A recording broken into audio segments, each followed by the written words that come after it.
Yo hago mención a lo que ha comentado el eurodiputado Salafranca, de que hay que estar atentos al devenir de los tiempos y no en temas comerciales, sino en términos de sostenibilidad.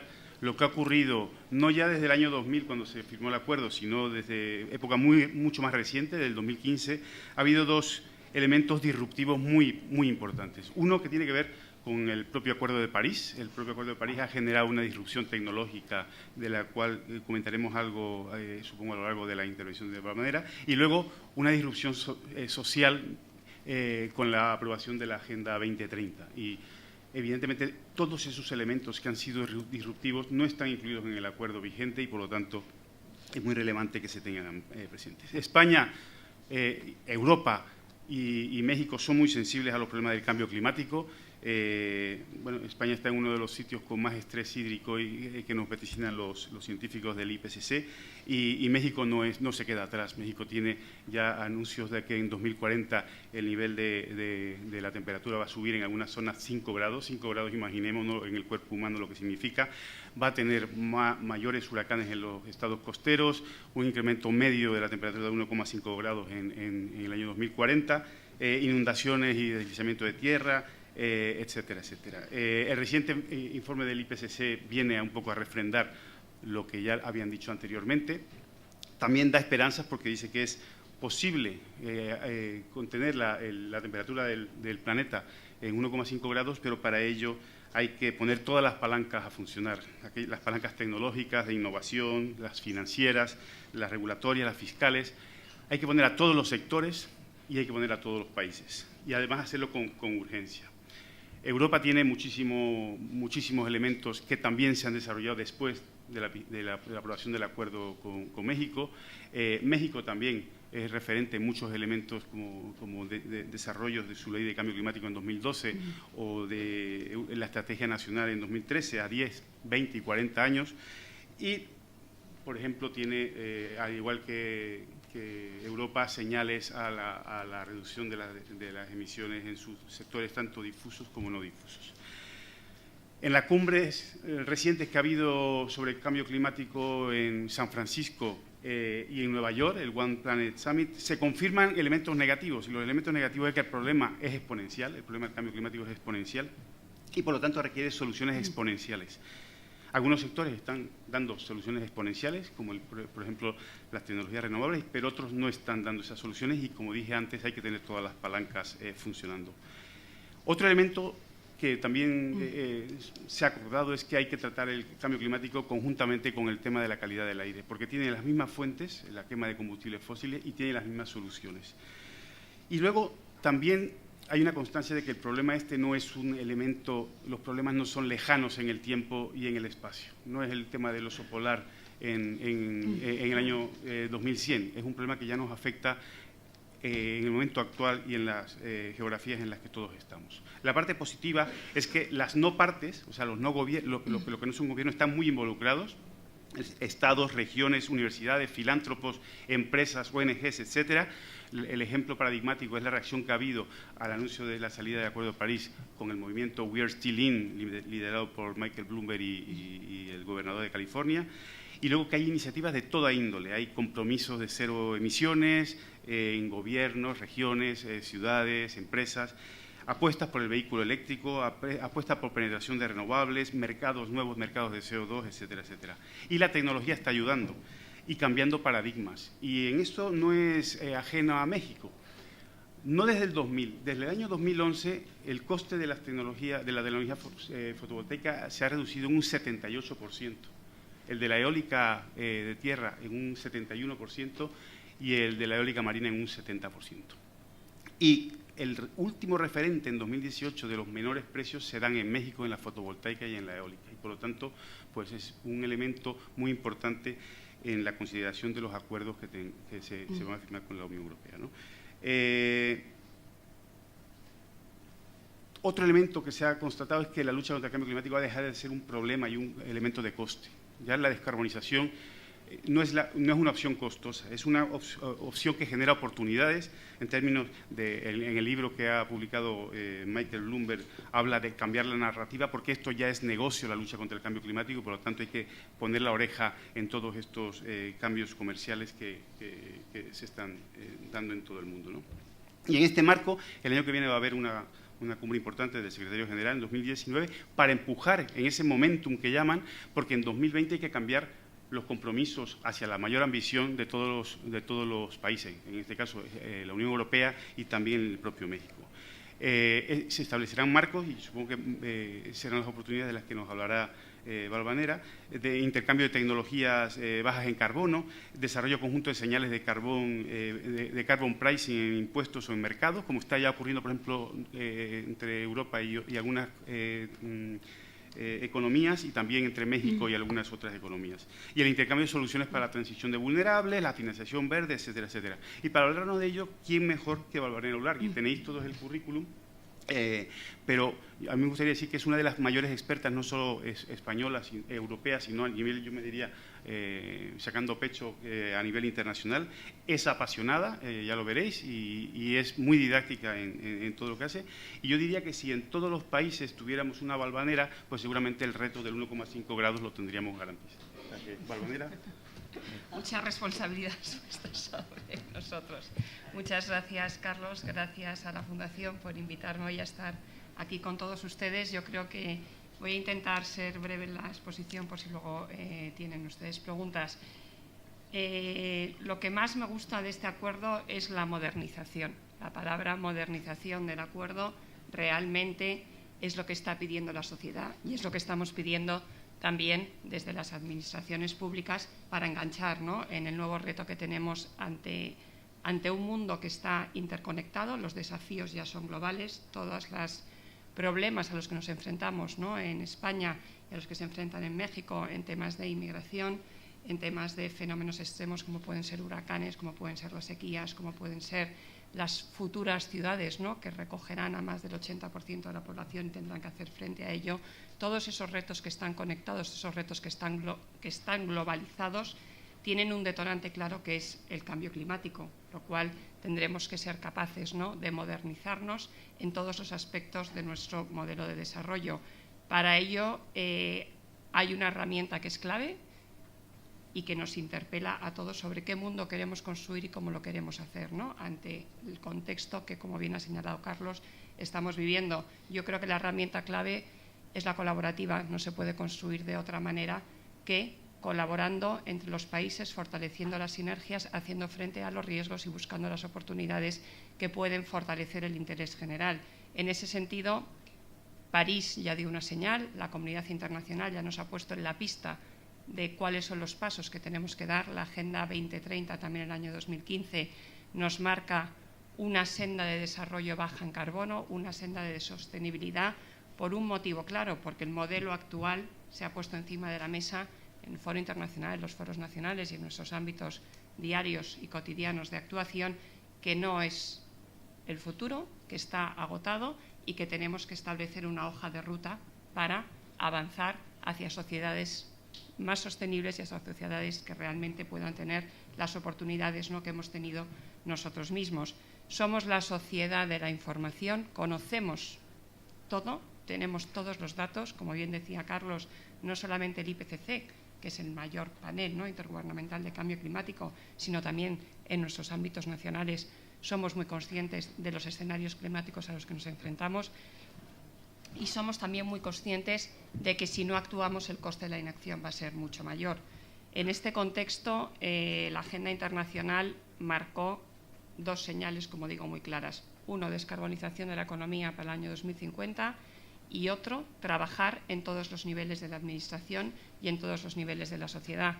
Eso que implica que no es una llamada solo a las personas que trabajamos en los departamentos ministeriales, sino que es una agenda de gobierno, es una agenda donde todos los departamentos industriales, los financieros, los agrícolas, tienen que involucrarse y tienen que ser capaces de incluir en sus decisiones esa nueva variable, que es la variable del cambio climático, en positivo y en negativo, en el sentido de anticipar los impactos que ya sabemos que van a llegar.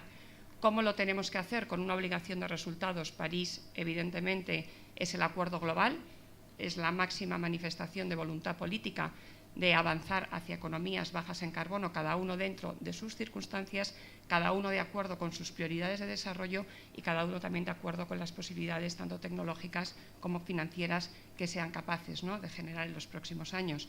¿Eso qué quiere decir? Que la obligación de resultados se tiene que manifestar dentro de las políticas internas. Tenemos que ser capaces de poner encima de la mesa políticas que reduzcan emisiones de gases de efecto invernadero y políticas que nos ayuden a adaptarnos mejor a esos impactos del cambio climático que no solamente son físicos, sino también son sociales y también son económicos.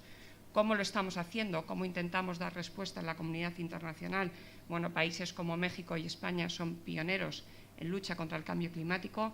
México ha sido muy vocal en las negociaciones internacionales y parte del éxito también del famoso Acuerdo de París es gracias a la cumbre de Cancún, donde se dio un giro radical en cómo entender los modelos internacionales de colaboración. En ese sentido, la administración mexicana tuvo alturas de miras, renunció a muchos de los aspectos que en ese momento eran claves para su economía a cambio de ese trato global, a cambio de ese acuerdo que facilitase ese mejor entendimiento de que todos tenemos que ir al unísono, de que todos tenemos que hacer esos esfuerzos y que nadie se puede salir de la foto.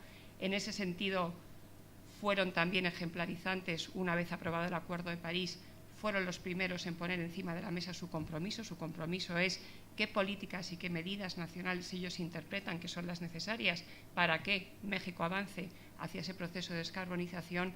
Fueron también pioneros en sus políticas de adaptación. México sufre los impactos del cambio climático, igual que lo sufrimos en España, y han sido capaces de dirigir dinero, presupuesto público, hacia esas políticas que también van a generar numerosas oportunidades de empleo, y también fueron los primeros países en desarrollo, en ese sentido, en avanzar hacia modelos de financiación necesarios, innovadores, que es lo que también nos exige París. No podemos tener un objetivo ambiental si no está acompañado de un objetivo financiero donde realmente sea el sector financiero, sea el mundo de los inversores, sea el mundo de las empresas, los que integren dentro de su día a día cómo van a ser actores, partícipes, ¿no?, y actores sobre todo protagonistas en este nuevo mundo, porque si no la administración pública estará coja y no será capaz, ¿no?, de avanzar hasta los niveles de mitigación que son necesarios. ¿Qué hemos hecho en la Unión Europea y cómo lo hemos interpretado en España? Evidentemente, trabajamos también con un objetivo de máxima ambición en el año 2030. Al igual que México, tenemos un objetivo cuantificado. México ha cuantificado su reducción de emisiones en un 22% en el año 2030, la Unión Europea en un 40%. Existen muchas sinergias entre las políticas sectoriales. Tenemos objetivos ya para también el sector transporte, tenemos objetivos también en la parte de agricultura, tenemos objetivos también en los sectores que llamamos industriales y en el sector eléctrico, que han sido también los primeros, ¿no?, en sumarse a la batalla, ¿no?, y a la lucha contra el cambio climático.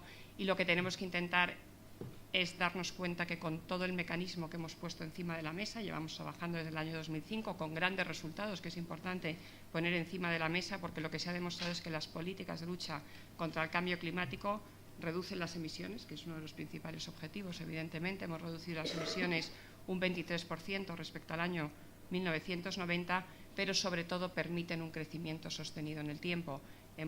Al tiempo que hemos reducido esas emisiones, hemos seguido creciendo a un 53% del Producto Interior Bruto.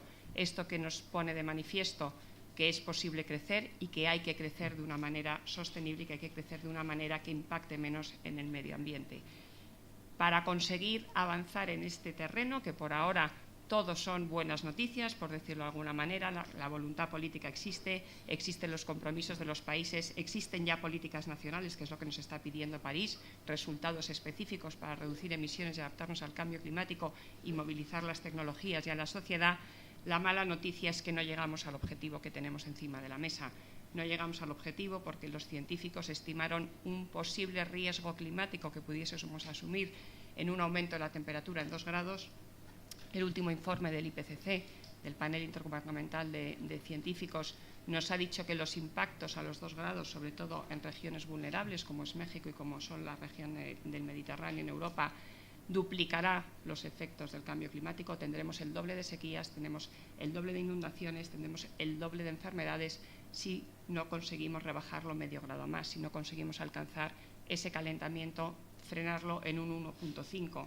A día de hoy ya vamos por 1 grado aproximadamente. Los impactos encima en España y en México son superiores a la media que estima el panel intergubernamental, con lo cual somos los primeros interesados en intentar impulsar de una manera más urgente y más acelerada toda esa buena experiencia que ya llevamos en el camino, todas esas buenas políticas y todos esos buenos compromisos que ambos países hemos puesto encima de la mesa y que nadie puede achacar de que hemos arrastrado los pies, pero estamos en un momento, en un punto de inflexión que si no conseguimos esa máxima ambición en los próximos 10 años, los efectos realmente serán difíciles de gestionar dentro de nuestros propios países. ¿Cómo seguimos avanzando? ¿Cómo tenemos que seguir avanzando?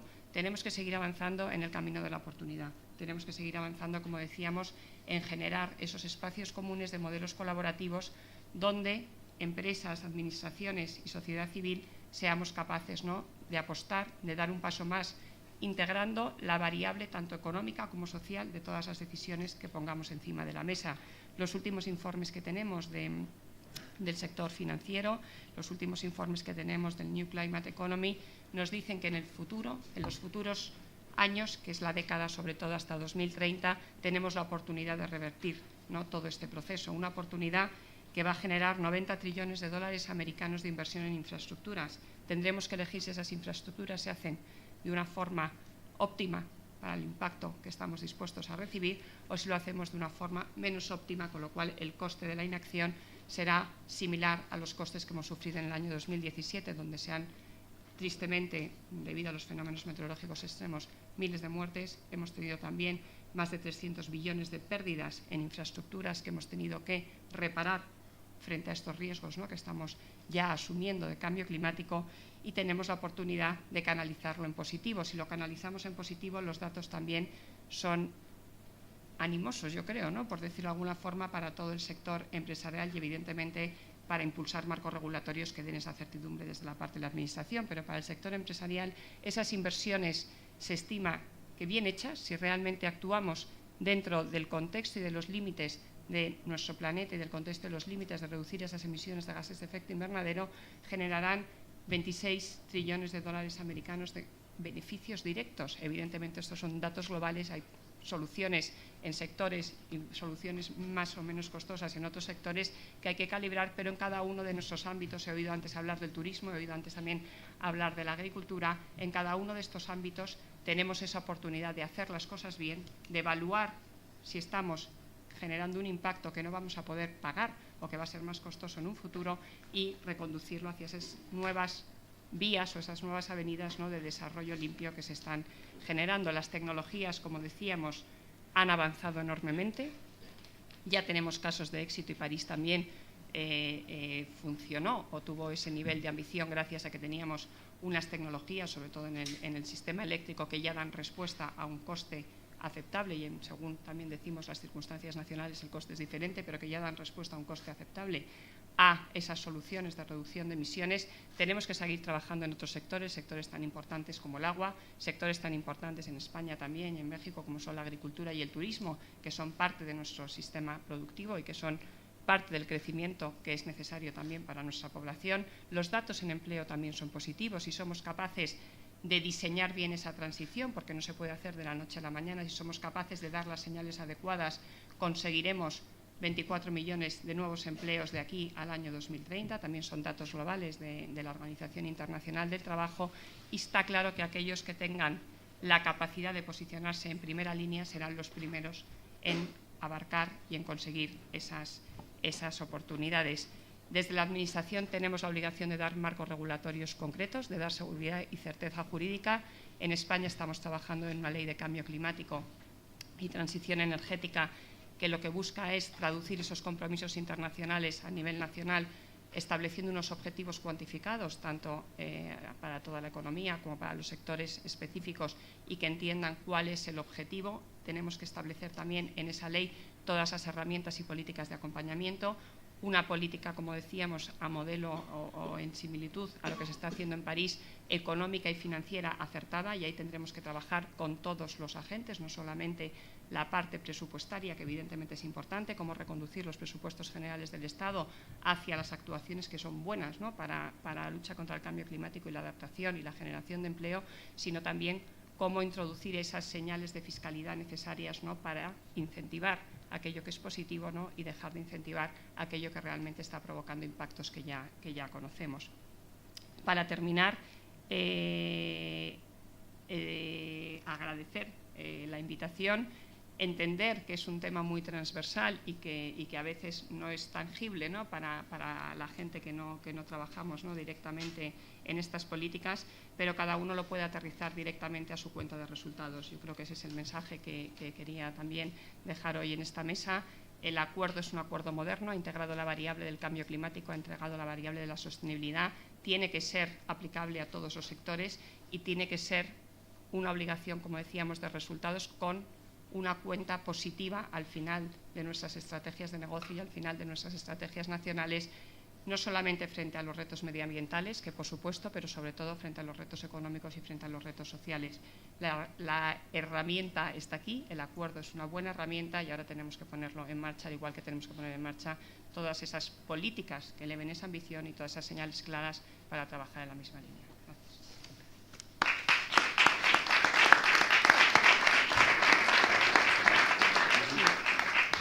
Bueno, como empezamos con 10 minutos de retraso, vamos a darnos 10 minutos para poder hacer algunas preguntas que le queráis hacer a Valvanera, que aprovechemos que está aquí. Como veis, es didáctica, es apasionada y además es muy efectiva porque ha cumplido exactamente los plazos que estaban establecidos para poder tener un par de preguntas. Así que si alguien de la sala quisiera hacer una pregunta que sea muy concisa y identificándose.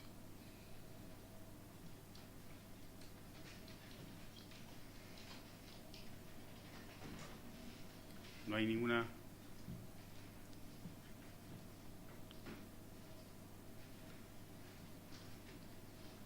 Bueno, pues voy a hacer yo una pregunta entonces, a ver si alguien me la contesta. A ver, venga. Para ya, estamos en tiempo, ¿no? Exacto. Vamos. No, bueno, yo creo que la parte del acuerdo que se va a aprobar, yo creo que introduce muchísimas oportunidades en ámbitos en los que yo he comentado antes lo que significa para México todo el sector de tecnología baja en carbono, por ejemplo, vehículos eléctricos, es un gran fabricante, también Europa es un gran fabricante, todo el tema de las renovables, en los que está siendo paradigmático la posición de México, ganando las últimas subastas, empresas que han ido a las subastas que ha hecho el gobierno mexicano. Entonces yo creo que esa es la gran oportunidad en esa necesidad que hay que ir todos de la mano para poder tocar todas las palancas que se han ido comentando. Yo creo que este tipo de acuerdos, y sobre todo en países mucho más cercanos a lo que es nuestra posición, aunque esto es un acuerdo con la Unión Europea, yo creo que esto es lo que abre este tipo de acuerdos, ¿no? Y sobre todo que se oponen a algunas tendencias que son coyunturales, como puede ser, digamos, algún país que en un momento dado pues pueda ser reacio a tomar algunas consideraciones, pero que al final genera unas dinámicas positivas también que contraponen un poco esas partes más negativas, ¿no? Entonces yo te diría un poco que abundase en ese tema, en lo que significa al aumentar el alcance y el ámbito de la búsqueda de estas soluciones tan necesarias que nos están señalando los propios científicos del IPCC. Sí, yo lo que he visto del compromiso de México, ¿no?, de su NDC, que es lo que publica ante Naciones Unidas y establece cuáles son sus sectores más emisores y cómo reducir, ¿no?, las emisiones en esos sectores. Tiene un gran reto, como tenemos en la Unión Europea, con el transporte y con el sector residencial. Realmente son sectores que, pese a los mensajes de la comunidad internacional y a los objetivos que nos hemos ido marcando desde el protocolo de Kioto, siguen creciendo, ¿no?, siguen todavía en aumento y tendrán que llegar a un punto en el que empiecen a decrecer. Nosotros en España, en el sector residencial, por poner un claro ejemplo, conocemos cuáles son las soluciones, conocemos que los nuevos edificios evidentemente tienen que cumplir unas normas del Código Técnico de Edificación que ya son casi nulos en emisiones de gases de efecto invernadero, pero el parque antiguo de viviendas realmente necesita una rehabilitación, ¿no? Una rehabilitación profunda que incluye desde los edificios de la Administración hasta las grandes ciudades, todas las áreas de circunvalación, ¿no? De residencial. El nivel de inversión que se necesita es grande, realmente es una política, la rehabilitación, que es costosa, pero que si introduces otros beneficios, si os introduces otras variables como la generación de empleo, como el ahorro en las facturas, ¿no? energéticas y la capacidad, ¿no? de generar un mejor ambiente, ¿no? también dentro de cada una de nuestras viviendas, pues las cuentas salen. Yo creo que es importante no solamente mirar una de las variables, ¿no? que es la ambiental, sino que hay que abrir en ese análisis que cada uno tenga en su sector, hay que abrir las variables para ver realmente esa cuenta global, ¿no? si es beneficiosa para todos los sectores. Hay grandes fondos en la Unión Europea para colaborar en estas políticas. Yo también les animo a que indaguen en los marcos plurianuales y en las iniciativas de la Comisión. Tenemos Euroclima, que es un proyecto donde España colabora mucho, es un proyecto de la Unión Europea, pero España desde la RIO, que es la Red de Oficinas de Cambio Climático, donde México ha sido también uno de los grandes protagonistas, es una gran red de cooperación donde estamos todos los países iberoamericanos. Fomentamos la accesibilidad a esos fondos, o sea, cada uno de los sectores tiene que analizar, tiene que primero estudiarse, hacer su huella de carbono, conocer cuál es su impacto y establecer ese plan de reducción que será positivo. Y esa financiación existe. Ahora mismo tenemos la posibilidad, ¿no? de generar fondos con diferentes modelos para favorecer pues eso, la rehabilitación en el sector hotelero o para favorecer una movilidad más sostenible, como mencionaba Carlos, incluso para nuevas fórmulas, ¿no? de sistema eléctrico supliendo, ¿no? los combustibles fósiles. Sí. ¿Se identifica, por favor? Sí, Raúl Díaz, Españolas Mexicanas. Precisamente ahora con la mención de los fondos, quería preguntarles, ¿han podido advertir que la nueva administración que llegará a México ha hecho declaraciones en el sentido de que la inversión pública se va a abocar a crear una nueva planta petrolera para refinar el crudo y tener los derivados, entre otros gasolina, que somos dependientes? No se advierte que va a haber inversión pública para renovables y mucho menos para lo geotérmico, que era uno de los planteamientos que se hicieron de México en alta voz en el protocolo, bajo el protocolo de Kioto. Y mi pregunta es, ¿estos fondos de qué manera pueden persuadir para que la implicación de la inversión pública también vaya en ese sentido? Yo sé que la presencia de Iberdrola en México es absolutamente preponderante, 25% entiendo de la cuota de mercado. También preguntar en ese sentido, si han tenido acercamientos ya con el gobierno entrante y cómo ven su política energética para ponderar este tema de sustentabilidad en el medio ambiente. Gracias. Sí, nosotros todavía no, a la próxima cumbre de cambio climático que se celebra todos los años, tenemos una reunión de todos los países bajo el paraguas de Naciones Unidas y este año será en Polonia en el mes de diciembre. Ahí veremos cómo respiran, ¿no? los nuevos gobiernos que ha habido también en toda Iberoamérica. El gobierno mexicano, como digo, al igual que el resto de países, cuando hablamos de descarbonización de la economía, tiene que establecer una ruta. No se puede descarbonizar la economía, ¿no? de la noche a la mañana, y tienes que fomentar, como decíamos antes, esa sustitución paulatina, ¿no? de los combustibles fósiles o de las energías más contaminantes o de los procesos más contaminantes por energía, ¿no? más limpia o por procesos más eficientes. México colabora con el Fondo Verde. México es de los países, ¿no? que aporta dinero a ese Fondo Verde que se creó en París para descarbonizar, ¿no? todos los procesos que existen en el mundo, y realmente tiene una política de neutralidad climática 2050. Ellos ya han establecido esa línea de actuación, han establecido que tienen que ir avanzando en ese proceso y las decisiones tendrán que ir siendo coherentes, ¿no? con ese objetivo final al año 2050. La parte del sí. Bueno, yo diría que independientemente de los contactos que se puedan tener con el nuevo gobierno, somos respetuosos con la salida del actual y siempre decimos lo mismo. Nosotros, digamos, al final atendemos las necesidades de cada sociedad en la que estamos. Y nosotros hacemos análisis de megatendencias, y todas las megatendencias van en la misma dirección, independientemente de las coyunturas que tengan los diferentes gobiernos. Nos lo preguntaron cuando salió la administración Trump. Y bueno, y esas megatendencias al final son los científicos, que nosotros somos crédulos totalmente de lo que diga es el consenso de esos 97% de los científicos. La realidad del cambio climático, es que lo estamos sufriendo y por lo tanto sería necio ir en contra de estas constataciones. Luego hay 200 países que están haciendo normativas o reforzando las que ya tienen, tendente a la lucha contra el cambio climático. La sociedad civil cada vez más involucrada y las sociedades subnacionales también muy involucradas. Ciudades cada vez poniendo más restricciones a las tecnologías emisoras, ¿no? Mercados de CO2 cada vez más nuevos y reforzados en muchos casos. En la calidad del aire, que es otro elemento, un driver adicional a esa descarbonización de la economía. Y luego hay un elemento muy importante, y es que ahora hay disponibilidad. La más competitiva es que las tecnologías no emisoras se han convertido en muchos casos en la más eficiente, y por lo tanto las inversiones tenemos que hacerlas allí y no en otra.